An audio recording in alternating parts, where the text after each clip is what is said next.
بغدادي پیر ښکلی تاریخي ناول لیکوال نصیر احمد احمدي. په دې په زړه پورې ناول کې د غازي امان الله خان د دورې رښتینی انځور وړاندې شوی. لاره او توکړې جامې په بکس کې کېښودې او ویې ویل: سوزان څه فکر کوې؟ د پوهنتون 2 ورځې رخصتي دی، په دومره ستړي سفر ارځي؟ ځوان نجلۍ ریموټ واخیست، تلویزیون یې مړ کړ او ویې ویل: تر دې ډېره رخصتي نه لرو، ښه ده 2 ورځې به د لندن له شور ماشوره لرې یو. لارا ناره کړه: ټامه! غوږ یې ونیو، څه یې وانه اورېدل. لور ته یې وکتل او ویې ویل: ورور دې چېرته دی؟ سوزان کړکۍ ته ودرېده، له پورته یې لاندې وکتل. پلار یې د واګون موټر پر سر د لرګي وړه کښتۍ تړله او ویې ویل: مخکې یې موټر پاکوه، اوس پوه نه یم چېرته به وي. لارا د بکس زنځیر کش کړ. سوزان په زینو ښکته شوه، د باندې ووته. لمر پوست لګېده، نری باد د ونې ببرې پاڼې خوځولې. سوزان یودم چیغه کړه، منډه یې واخیسته، لرې ودرېده. په قهر یې وویل: پلاره تر اوسه لا یخني ده. له عمر پوخ سړي د موټر مخکینۍ ښیښې ته د اوبو پایپ نیولی و، خندل یې. سوزان په خپله غاړه لاس تیر کړ، ګوتې یې لندې شوې. ټټر ته یې وکتل، لوندو. د ونې له سوري لمر ته شوه او ویې ویل: پلاره ټام دې ونه لید؟ سړي زیر زمیني ته اشاره وکړه. سوزان ورغله، ژیر ګروپ بل و. د زیر زمینۍ په بل سر کې ټکا خته. تر زړو کوچونو تېره شوه، پښه یې له بایسکل سره ولګېده. په ولاړو کارتنونو یې لاس تکیه کړ. د وښو د ریبلو د ماشین له سره یې د مخ نقاب واخیست. نقاب اوږدې سرې داړې درلودې، سترګې یې تر غوږو پورې وې. نقاب یې په خپل مخ واغوست، آرام ګامونه یې واخیستل، مخکې لاړه. ورور یې د لرګي په یو لوی صندوق کې څه لټول. سوزان ملا کړوپه کړه او وغرېده. ټام ور ونه کتل. د سوزان تندي نرۍ ګونځې وکړې او ویې ویل: ونه ډار شوې؟ ټام وویل: د کرکټ په توپ پسې ګرځم، میاشت مخکې مې په همدې صندوق کې لیدلی و. سوزان وخندل: په دومره جنجال نه ارزي، پرېږده. ارزي له کرکټه پرته، میله نه میله. سوزان ډارونکی نقاب لرې کړ، پر یوه کارتن کېناسته. ټام وویل: ایرلینډ مې نه خوښېږي، کاشکې مې یوه اونۍ همدلته په لندن کې تېره کړې وای. سوزان ودرېده، درب شو. سر ته یې لاس ونیو، له پورته د لرګي کوچنی صندوق راولوېد، پر ځمکه ولګېد. پورتنۍ تخته یې بېله شوه. ټام چیغه کړه: پام! سوزان کېناسته، له ځمکې یې کوم شی راپورته کړ. ګروپ ته یې ونیو او ویې ویل: میډال. ټام په بیړه ور وکتل. میډال یې د خپلې خور له ګوتو واخیست. ورو یې وویل: د ژیړو دی. ورته وګوره څه پرې لیکل شوي دي. د انګلستان د ملکې میډال، 1915 میلادي کال. سوزان وویل: اوس 2014 کال دی، معنا 81 کاله وتلی دي. ټام پړ مخې پروت صندوق په بله خوا راواړوه. یوه پنډه زړه کتابچه ترې راولوېده. سوزان کتابچه ور واخیسته او ور پوی کړه. ویې ټوخل، د کتابچې په پوښې څنګله تېره کړه، شونډې یې وخوځېدې. ویې لوستل: بغدادي پیر، ډیوډ جونز. سوزان د کتابچې ځای ځای پاڼې واړولې. یو ځای لیکلي و. یوې مرغۍ ته مې وکتل، د ستوني سپینې پستې بڼه کې یې وپړسېدې. اخیستې هوا به په خواږه غږ بدله شوه. بوډا په بیړه وویل: خوښه دې شوه؟ ارزانه ده. ومې ویل: نه. یو دم یې بې غاښو خوله خلاصه شوه. په خوند یې وویل: ها، خو سم ووایه چې کوترباز یې. سوزان یوه بله پاڼه واړوله او ویې ویل: امان الله خان وویل: ناوخته ده، وار له واره به مطلب خبره راواخلم. الن میک پیژنې؟ ټوخي واخیستم، له خولې مې چایو داره وکړه. پیاله مې په میز کې ایښوده، بخښنه مې وغوښته. ژر مې له جیبه سپین دسمال راویست. د خپلې کورتۍ د ټټر په لنده شوې برخه مې تیر کړ. سفیر ته مې وکتل. په لاس کې نیولې پیاله یې لړزېدله. د کتابچې بله پاڼه کې لیکلي ول. یو دم مې یو ډډ غږ واورېد. په کوچیاني غږ یې وویل: پیر صاحب خو له خپلې سلیقې لا خبر نه دی. پرتوګ یې سرچپه اغوستی. په بل ځای لیکلي و: نو ورک سیلی به څنګه په خپله پښو راولې؟ سوزان بله پاڼه واله. زه به په مځکه ګرځېدم، خو خلکو به اسمان ته کتل. هر ځای سپینې کوترې پسې به یې چغې وهلې: پیرګل ته وګورئ، له ځانه یې کوتره جوړه کړې، پر خپلو میرودانو راګرځي. چا چې به ولیدم په ځان یې د دوزخ اور حرام ګاڼه. سوزان بیرته د کتابچې پاڼې سره وروستې. کتابچه یې وتړله. په حرکت کې ول. موټر تیز و. ونې، کورونه، شنې کروندې په منډه شاته تلې. سوزان وویل: پلاره میله نو داسې وي. سړي وخندل. د موټر له اکسلیټره یې پښه پورته کړه. سوزان د مخې سیټ ته غړۍ ور اوږده کړه. د سرعت ستن 500 میلو ته راښکته شوه او ویې ویل: اوس نو په رښتا میله شوه. له لارې هم باید خوند واخلو. په کراره باید لاړ شو. ټام چیغه کړه: هلته وګورئ. سوزان مخ ور واړاوه. لرې په شنو غونډیو کې 2 سپینو آسانو منډې وهلې. لارا وویل: لارې ته ګوره. سړی لاس ور وغځاوه. د ښځې په ورانه یې پسته چونډۍ ور ولګوله. سوزان مخ ور واړاوه. د موټر په ښیښه کې د خپل پلار وړو سترګو ته کتل. ورو یې وویل: پلاره نیکه دې څنګه سړی و؟ سړی وخندل. څنګه دې یو دم زما د نیکه ذهن ته درغی؟ او ولې دې دا پوښتنه وکړه؟ سوزان وویل: هسې. سړی وویل: زما نیکه ستا د مور د نیکه غوندې کشیش نه و. ټول عمر په کلیسا کې نه دی تیر کړی. د لارا ټنډه تروا شوه. ته باید زما د نیکه ته احترام وکړې. سړي وخندل. ما خو کومه بده خبره نه ده کړې. غلی شو. په خوند یې وویل: برطانیې ته د ډیوډ جونز خدمتونه نشو هیرولی. پوهېږې نیکه مې برطانوي هند کې ږیره سپینه کړه. پوره 40 کاله ملکې ته خدمت وکړ. سوزان وویل: میډال مې ولید. سړي په بیړه ور وکتل. سوزان وویل: نن سهار مې په زیرزمیني کې یو صندوق وموند. سړی په خبره کې ور ولوېد. هلته یوه زړه کتابچه هم وه. هغې ویل: هو، را سره روا مې خسته، له ما سره ده. سړي وخندل. ښه دې وکړل، خو پام ور سره کوه. ټام وویل: پلاره تا لوستې ده؟ هو، خو کلونه مخکې مې سم نه دی په یاد. تاسو یې ولولئ. په خپل غور نیکه به افتخار وکړئ. د کښتۍ پر غولي ګڼ موټران ولاړ ول. سمندري مرغانو خپل اوږده سپین وزرونه باد ته ورکړي ول. هوار تلل. سوزان د کښتۍ اوسپنیزې کټارې ته ودرېده. د سمندر اوبه ارامې وې. کله کله به نجلۍ زیړ اوږده ویښته د هغې ښې سترګې ته راغلل. ګوتې به یې ترې لاندې کړې. تر غوږو به یې واړول. کښتۍ وروتله. شاته یې د سپینو زګونو لیکه پاتې کېدله. سوزان مخ واړاوه. په مخامخ اوږده څوکۍ یوه جوړه ښکارېدله. ځوان نجلۍ د هلک په زنګون سر ایښی و. هلک د نجلۍ په زیړو ویښتو کې ګوتې وهلې. د ټام غږ یې واورېد. دا یې د کښتۍ سالون ته د خوراک لپاره ورغله. د کاچوغو او پنجو ټکا خته. ګڼ کسان ناست ول. ډېرو یې تنګې سترګې او پیتې پوزې درلودې. د چین، جاپان او کوریا سیلانیان ول. سوزان میز ته نږدې څوکۍ وښویوله. کېناسته. سره کړې غوښه یې خوښه نه شوه. له ګارسون نه یې ترکاري سوپ راوغوښت. ډوډۍ یې وخوړه. کوټې ته لاړه. پر کټ پرېوته.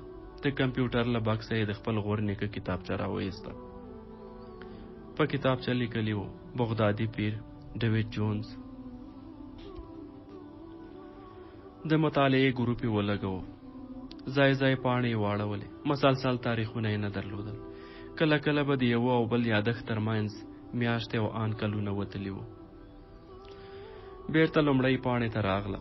د سوزان غور نیکه ډیوډ جونز لیکلي ول. برطانوي هند، لاهور، 1919 میلادي کال، د فبرورۍ 28 نیټه. نارامه یم. کیسه معلومه ده. غرمه مې هندي شراب وڅکل، ښه نه ول. په زړه مې ترخې اوبه راواوښتې. نیم ساعت مې په تشناب کې تېر کړ. بې ګټې و. آخر مې د میلمستون زړې خدمتګارې راني ته ورغږ کړ. له جارو سره راغله. ګېټې ته مې غبر ګلاسونه نیولي وو. له درده تاوېدم. ډاکټر مې راوغوښت. راني د باندې ووته. شېبه وروسته یې یو کوچنی خیرن بوتل راته ونیو او ویې ویل: یوناني دوا ده، د نس تاو به دې ښه کړي. یو شین رنګه پوډر مې له اوبو سره تېر کړ. د راني خبره سمه وه. ساعت وروسته مې د نس درد غلی شو. ماسپښین مهال یو عسکر راغی. سلامي یې ووهله. یو کاغذ یې راته ونیو. حیران شوم. چانسلر لاهور ته راغلی و. عاجل یې غوښتی وم. په بیړه مې په ځان اوبه تېرې کړې. ژمی دی خو اوبه تودې لګېدې. دریشي مې واغوسته. د باندې په 4 آسانو پسې تړلې ګاډۍ ولاړه وه. ورو ورو وختم. د لاهور بازار له ګڼې ګوڼې ډک و. د هندي مسالو تیز بویونه و. ګاډۍ یوې تنګې کوڅې ته ورننوته. لا ځانونو سره د پایزیبونو شرنګا غږونه ګډ ول. څوک جوماتونو ته تلل، څوک درمسالونو ته روان ول. چا د رقاصو ننداره کوله. ګاډۍ یو پخوانی کلا ته ننوته. دا کلا په لاهور کې د انګریزانو لوی مرکز و. اوږدې کوټې ته ورغلم. له پوځي منصبدارانو ډکه وه. د چانسلر ډبل اوږده بریتونه ځړېدلي وو. خولۍ مې د سلام په دود له سره ښکته کړه. په اوږده میز پورې جوخته څوکۍ مې راکش کړه او کېناستم. د څنګ ملګری البرټ ته مې وکتل. اوږې یې پورته واچولې او ویې ویل: لاهور ته د چانسلر د ناڅاپي راتګ په علت نه پوهېدې؟ چانسلر په برطانوي هند کې د سر سړی و. ما ډېرې ناستې ورسره کړې وې، خو تر دې دمه مې دومره نارامه نه و لیدلی. ما یې لاسونو ته وکتل. پنډې سرې ګوتې یې لړزېدلې. چانسلر ودرېد، غاړه یې صافه کړه او ویې ویل: د افغانستان له حالاتو خبر یاست؟ ټول غلي ول. البرټ ودرېد او ویې ویل: هو صاحب، پاچا حبیب الله خان یې د لغمان په کلګوش کې ووژه. نور غلی شو. چانسلر وویل: همدومره؟ نه، څه موده مخکې یې زوی امان الله خان پاچاهي اعلان کړه. د امان الله خان په اړه څومره معلومات لرئ؟ البرټ بله خبره ونه کړه. چانسلر د تمباکوړو پاڼو پڼ سګرټ ولګاوه. له خولې یې سپېره له خوړه راووته. یو دم یې چیغه کړه: ایشورام چیرته دی؟ دروازه خلاصه شوه. انګریز پوځي سلامي ووهله. په زوره یې وویل: صاحب، ایشورام همدا اوس راورسېد، خو مخامخ تشناب ته لاړ. البرټ ته مې وکتل. لاندینۍ شونډه یې په غاښو ټینګه نیولې وه. ګېډه یې پورته غورځېده. په مخ کې یې راټولې شوې وینې وپوهېدم چې خندا یې په ډېره سخته راکابو کړې ده. نورو ته مې وکتل. ټولو جدي څېرې نیولې وې. ایشورام راغی، خو چانسلر د دمې جوړولو وخت ورنه کړ. له هغه یې وغوښتل چې خبرې وکړي. ایشورام مې پیژانده. هندو و، خو صافه پښتو یې ویله. د په کابل کې د یوناني طب کار کوو، خو په اصل کې د برطانوي هند تنخواه خوړله. ایشورام وویل: زما دکان د کابل د مراد خانې ته نږدې دی. څو ورځې مخکې پر آس یو سپور ځوان راغی. ځوان ښایسته ښکارېده. غټې سترګې، سپین مخ او نري بریتونه یې لرل. ورنږدې شوم. امان الله خان له ګارد او عسکرو پرته یوازې راوتلی و. له تکې راوتلې توره یې لمر ځلوله. خلک خبر شول. دکانونو ته قلفونه ورلوېدل. لوی میدان له سلګونو او یا هم له زرګونو کسانو ډک شو. ځوان پاچا ناره کړه.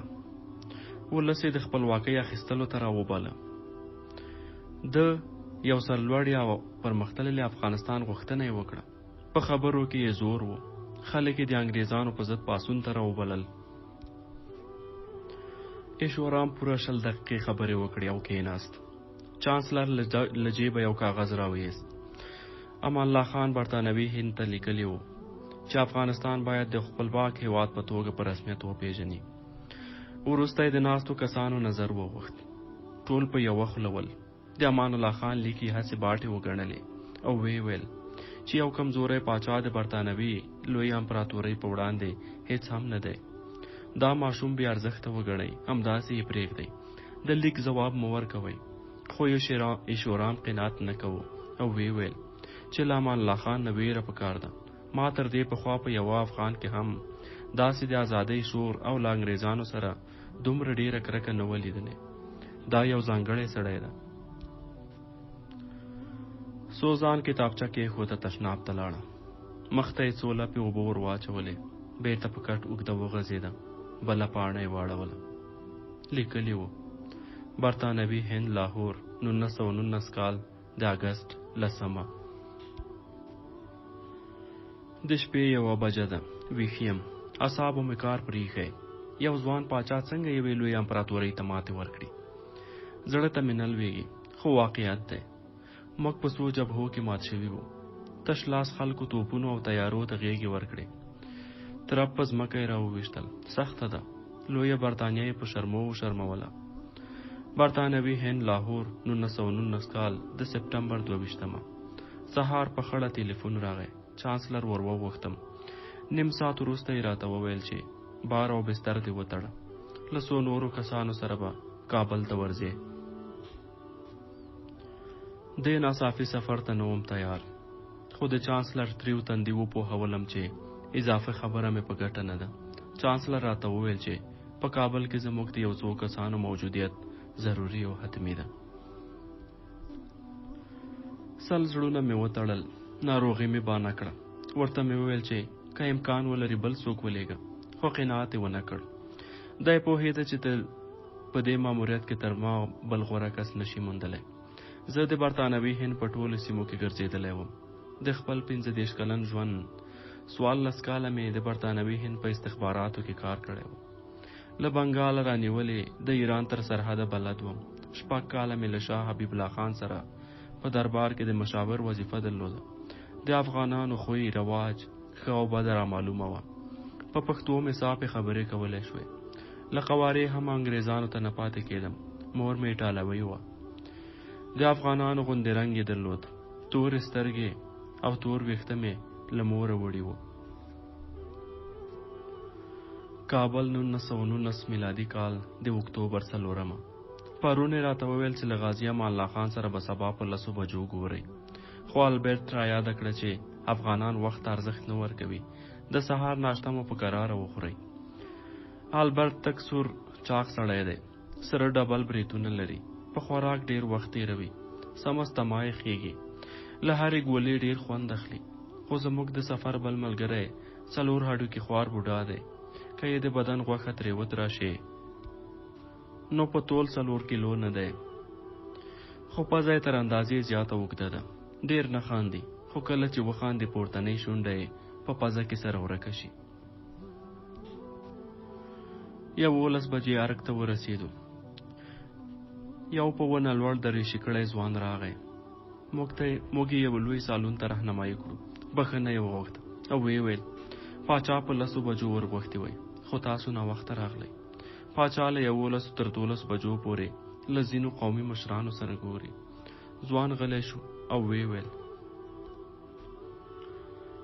پاچا د ماسپښین له لمانځه وروسته بله غونډه لري، خو زه به احوال درته راوړم. شاید د ډوډۍ په وخت مو ور وغواړي او له تاسو سره وګوري. ځوان له سالون نه ووت. البرټ وویل له ساده سړي سره نه یو مخامخ. حیران سترګې مې ور واړولې. البرټ وویل په اسیایي هېوادونو کې مې ډېر پاچاهان لیدلي دي، خو دا سړی امان الله خان لومړنی پاچا دی چې وخت ته زیات ارزښت ورکوي.